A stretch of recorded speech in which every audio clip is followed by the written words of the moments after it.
त्याच वेळेला यायला तयार तो होते. निर्णय शिंदेंना कदाचित आजही आठवत असेल. मला चर्चेला थोडंसं पुढे न्यायचं, वेळ मर्यादेमध्ये आपल्याला पटकन चर्चा आटोपती घ्यायची आणि मला त्यानिमित्तानं तुम्हाला विचारायचं की राणे कदम हे आता गुण्यागोविंदानं नांदतायत. नक्कीच नांदतायत ना. आज नितेशजी राणे आज आमदार आहेत आणि आज मी देखील आमदार आहे.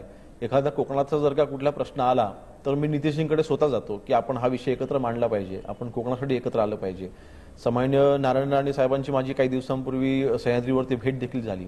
त्यावेळेला त्यांनी रामदास भाईंच्या बद्दल त्यांनी विचारपूस केली आणि बघा त्यावेळेला देखील नारायण राणेच्या अंगावरती उद्धवजींनीच रामदास भाईंना सोडलं होतं.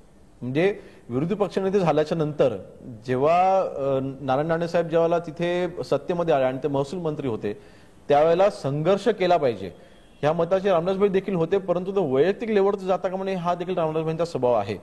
परंतु त्यावेळेला वंदनीय बाळासाहेब ठाकरेंचे आदेश पाळणं हे शेवटी बंधनकारक होतं आम्हाला आणि त्या आदेशांचं पालन त्यावेळेला व्हायचं. त्यावेळेला का पर्सनल डिस्प्यूट कोणाचाच नव्हता आणि उद्धवजी ठाकरे यांनी राणे आणि म्हणजे राणे साहेब आणि रामदासभाईंचं भांडण कसं वाढेल त्यांनी फक्त एवढंच पाहिलं.